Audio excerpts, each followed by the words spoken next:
지난 주 중에 뉴스를 보니까 부산에서 고가의 외국 명품 브랜드 제품을 본떠서 이른바 짝퉁 물품을 유통시킨 사람들이 잡혔습니다. 정품 시가로 4천억 원이 되는 그런 짝퉁 상품을 유통시켰다고 하는데요. 그들이 서울과 인천에 대형 비밀 창고를 차려놓고 중간 도매상과 또 창고 관리하는 사람들, 배송 등을 이렇게 나누어서 맡아서 부당 이익 등을 상당히 많이 취했다고 합니다. 2014년 6월 달부터 올해까지 한 50억 원의 부당 이익을 챙겼다 그래요. 아무도 안 놀라시네요. 50억 원, 1억 원이라도 만져봤으면 좋겠는데. 이 가짜 상품들이 날개 돋친 듯이 팔리는 이유가 뭘까요? 명품을 가지고 싶지만 명품은 가격이 너무 비싸고 비슷한 것 가지고 다니면서 대리만족을 위한 것이 아닌가라는 생각이 듭니다. 어떤 사람이 외국 여행 중에 1,000만 원짜리 롤렉스 시계를 사왔습니다. 그 시계의 정가는요 1,500만 원짜리였어요. 본 적도 없는데. 예. 특별 세일 기간이라서 정가보다 30% 저렴하게 사온 이 사람은요, 그 시계를 구입해 와서 늘 그 시계만 바라보는 거예요. 이러면서 매일 그 시계만 바라보고 그 시계만 보면서 흥분하기 시작합니다. 주변에 있는 사람들에게 자랑하기 시작했어요. 그런데 친구 중에 시계 가게를 하는 친구가 그 시계를 한번 보여달라고 시계를 이렇게 봤더니 한참 본 다음에 이런 이야기를 합니다. 한번 명품 시계를 취급하는 가게에 한번 가서 체크를 한번 해봤으면 좋겠다라는 충고를 했어요. 여러분 기분이 어떨까요? 내가 지금 1,000만 원 주고 이거 샀는데 무슨 소리냐? 그런데 찜찜한 거예요. 어떻게 했을까요? 찾아갔습니다. 명품 시계를 관리하는 그런 곳에 갔더니 그 주인이 이렇게 이야기합니다. 손님, 이 시계는 진품이 아닙니다. 이 시계는 짝퉁 가게에서 돈을 조금만 주면 구입할 수 있는 흔한 짝퉁 시계입니다. 라는 이야기를 들었다고 합니다. 아마 이분 그날 입원하지 않으셨을까 싶어요. 여기 앉아 계신 분들 가운데도 혹시 이러한 경험을 해보신 분은 계시지 않으십니까? 우리 삶 가운데도 우리 삶이 진품인지 또는 짝퉁인지 구별이 안 되어서 어려움을 겪는 그런 분들은 혹시 계시지 않으십니까? 재미있는 것은요, 성경에서도 예수님께서 우리들의 믿음을 보시고 이 진품과 이 짝퉁을 나누셨다라는 거예요. 마태복음 3장 12절에 보면 이렇게 말씀하고 있습니다. 손에 키를 들고 자기의 타작마당을 정하게 하사 알곡은 모아 곡간에 들이고 쭉저기는 꺼지지 않는 불에 태우시리라 라고 말씀하고 있습니다. 여러분 무엇입니까? 주님께서 손에 키를 들고 타작마당에 쓰셔서 이것을 알곡과 곡간의 그 쭉정이를 나누신다라는 거예요.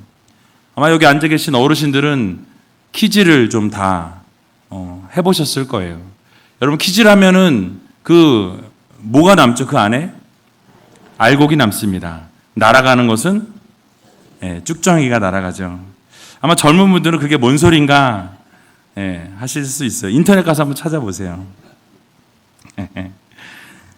여러분 교회 안에 이렇게 알곡과 쭉정이가 함께 공존한다는 것을 예수님께서 우리들에게 교훈해주고 있는 말씀입니다. 교회 안에 명품 신앙을 가지고 있는 자들과 짝퉁 신앙을 가지고 있는 사람들이 함께 있다라는 거예요.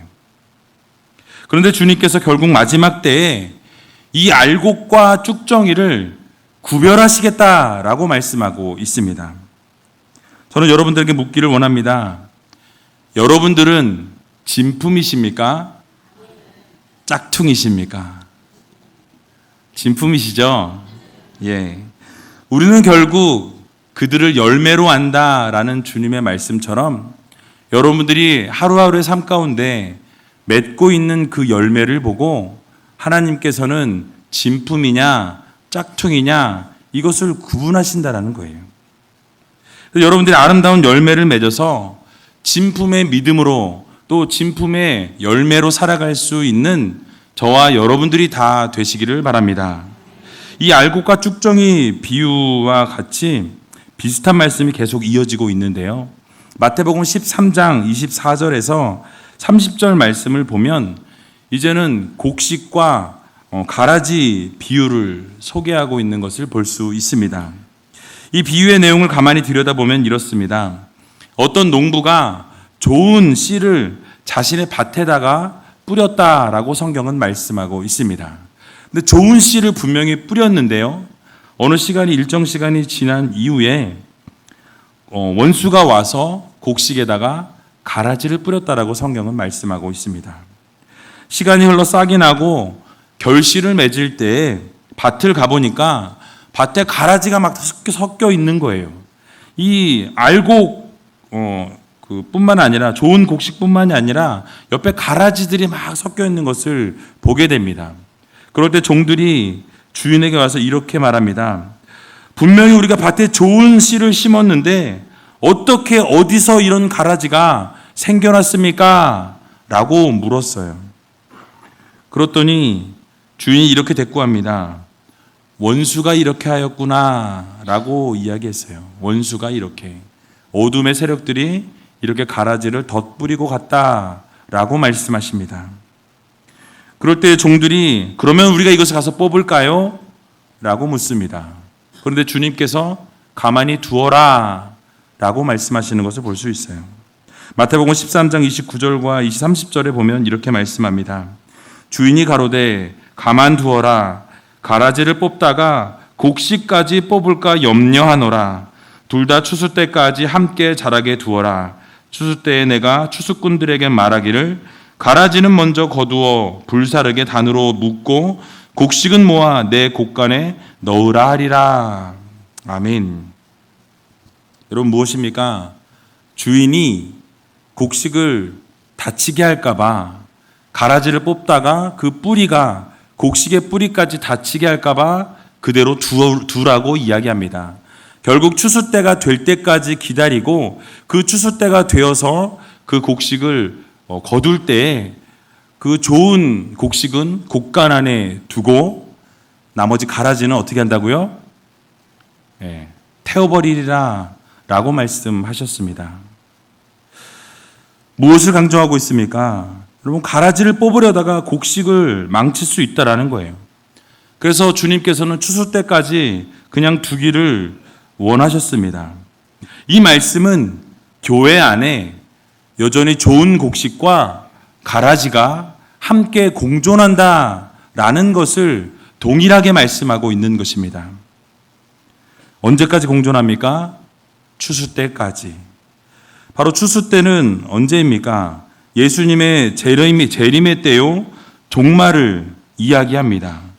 그런데 그 재림 전까지는 주인이신 예수님께서 교회 안의 알곡들이 무럭무럭 자라기를 원하신다라는 사실이에요.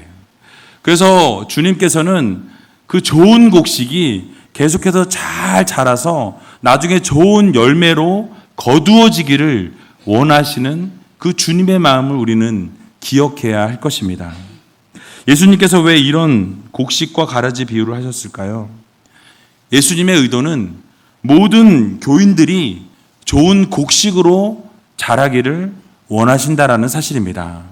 가라지로 자라기를 원하시는 것이 절대로 아니라는 거예요.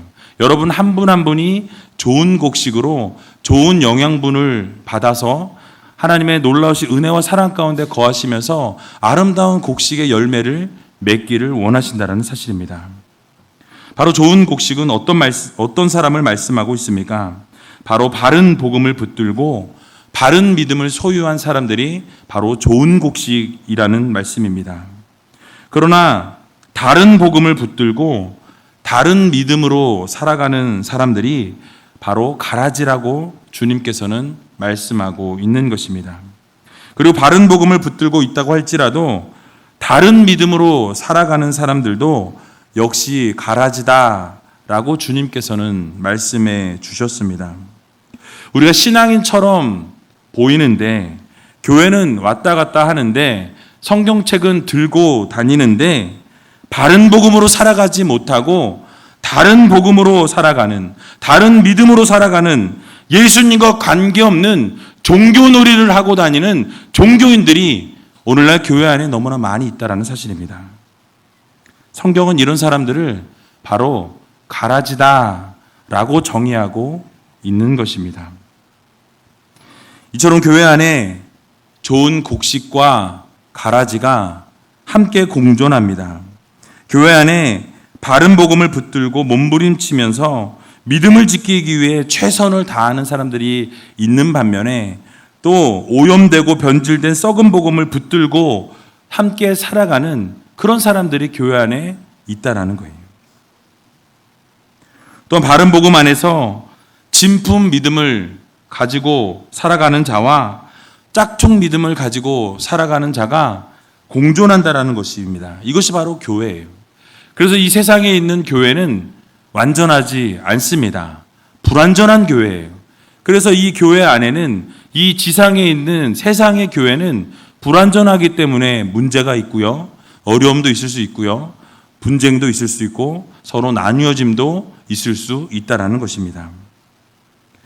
저는 여러분들에게 다시 한번 묻고 싶습니다. 여러분들은 어느 편에 서 있는 분들입니까? 우리는 모두 바른 믿음 안에서 바른 복음을 붙잡고 살아가는 하나님의 자녀들이 되어야 할 것입니다. 여러분들은 좋은 곡식이 다 되셔야 한다라는 거예요. 가라지가 아닌 좋은 곡식으로 살아갈 수 있는 저와 여러분들이 다 되시길 주님의 이름으로 간절히 축원합니다. 또 이런 비슷한 본문이 또 있습니다. 그대로 계속 이어지는데 마태복음 13장 47절로 48절을 보면 물고기에 대해서 말합니다. 또 천국은 마치 바다에 치고 각종 물고기를 모으는 그물과 같으니 그물에 가득함에 물가로 끌어내고 앉아서 좋은 것은 그릇에 담고 못된 것은 내어 버리느니라 라고 말씀하고 있습니다. 그물을 통해서 물고기를 잡았습니다. 그런데 물고기를 잡아서 그것이 가득하였는데 물가로 와서 좋은 것은 그릇에 담고 좋지 않은 것, 나쁜 것은 어떻게 했다고요? 내어 버렸다라고 말씀하고 있어요. 앞에서 살펴본 알곡과 쭉정이 비유도 그렇고 곡식과 가라지 비유도 마찬가지 있고 이 그물에 걸린 물고기 비유도 마찬가지입니다. 공통점이 무엇입니까? 좋은 것과 나쁜 것이 공존한다라는 거예요. 오늘을 살아가는 우리들이 다니고 있는 이 지상에 있는 교회 안에는 항상 좋은 것과 나쁜 것이 공존한다라는 것입니다. 어떻게 교회 다니는 사람이 저럴 수 있어? 라고 말할 수 있지만 그럴 수 있습니다. 이유가 무엇입니까? 모든 사람들이 공존하기 때문에 그래요. 그래서 알곡과 쭉정이 곡식과 가라지, 좋은 물고기와 나쁜 물고기 모든 이러한 것들이 교회 안에 함께 공존하고 있다는 것입니다. 어떻게 보면 믿음의 외적인 형태를 다 갖추고 있다는 거예요. 그런데 하나님께서는 그 외적인 것을 바라보지 않으신다는 것입니다. 그 중심을 보시는 분이 바로 하나님이시라는 사실을 여러분 모두 기억하시기 바랍니다. 하나님께서는요, 외적인 상태를 보고 판단하시고 결정하시는 분이 아니라 그 마음을 보시고 중심을 보시고 열매를 보시고 판단하신다는 사실을 여러분 모두 믿으시기 바랍니다. 그래서 믿음의 상태와 여러분들의 열매를 보시고 그들이 불에 던지어지느냐 아니면 영원한 천국으로 함께 주님과 동행하느냐 그것을 주님께서 판단하신다는 거예요. 여러분 쉽게 말씀드리면 교회 안에는 누구든지 들어올 수 있습니다. 어떠한 사람이든지 다 교회 다닐 수 있다라는 거예요.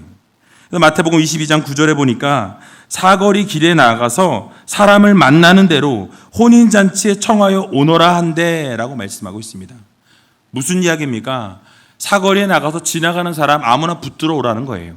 어떤 사람이든지 상관없이 이 교회 안으로 바로 천국잔치에 초청하여서 다 데리고 오라는 말씀입니다. 그런데 교회가 그러니까 누구에게나 열려 있다라는 거예요.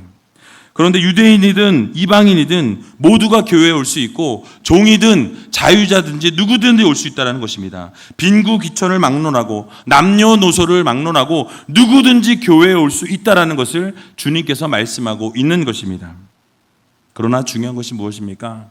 교회 안에 들어오는 것이 중요한 것이 아니라 교회 안에 들어왔으면 그 교회 안에 들어와서 누구나 구원을 받을 수는 없다라는 것을 주님께서 말씀하고 있다라는 거예요. 누구나 교회에 다 들어올 수 있지만 누구나 구원받는 것은 아니다라는 것을 지금 주님께서 교훈하고 있는 것입니다. 마태복음 22장 14절을 보니까 이렇게 말씀합니다. 청함을 받은 자는 많되 택함을 입은 자는 적으니라 라고 말씀하고 있습니다. 무엇입니까? 청함을 받아서 교회에 들어오는 사람은 참 많이 있지만 그 가운데에서 택함을 받는 자는 그리 많지 않다라는 것을 우리들에게 교훈하고 있습니다. 여러분, 구원은 옆에 있는 사람이 구원받는다고 내가 구원받는 것이 아니라는 거예요.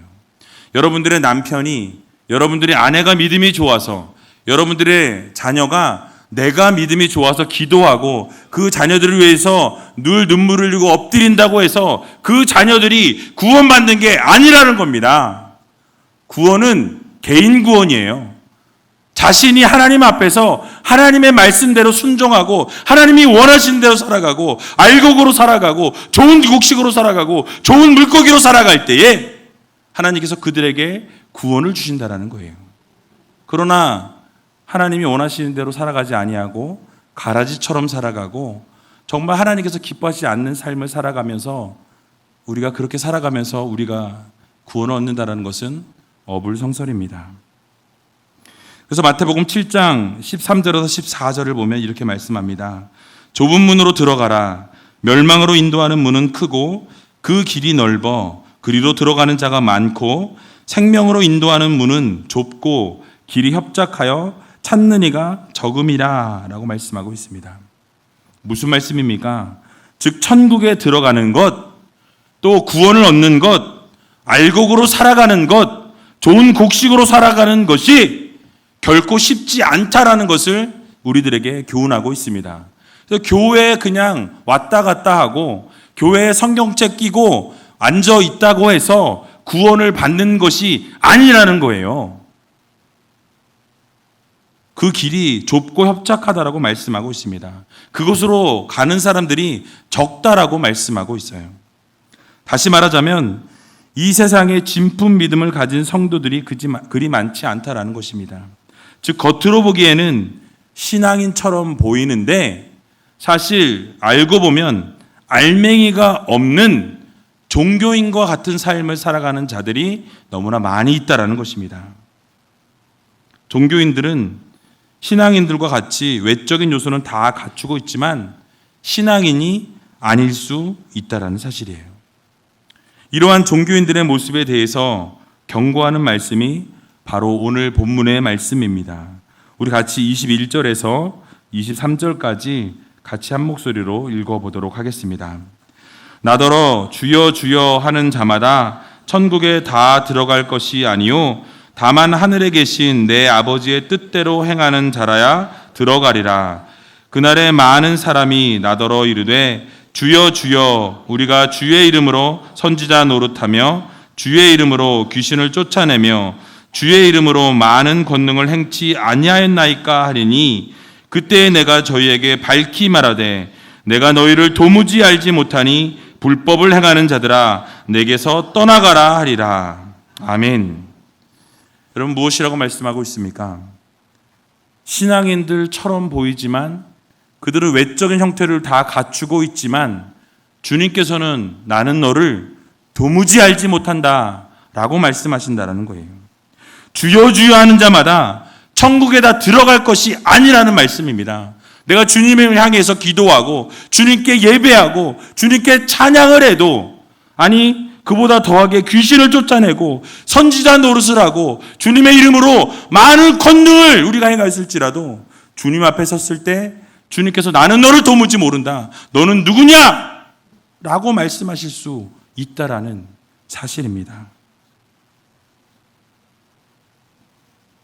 그래서 우리 모두가 신앙으로 진품 믿음으로 살아가야 한다라는 것입니다. 그 사람들은요, 오늘 아까 말씀드린 것처럼 주여 주여 외치면서 우리가 선지자 노릇 했습니다.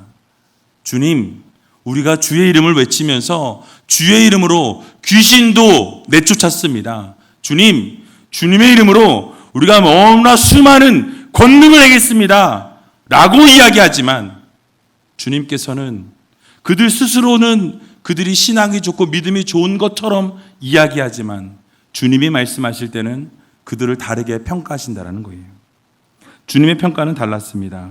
23절에 보니까 그렇게 말하는 자들에게 이렇게 말씀하십니다.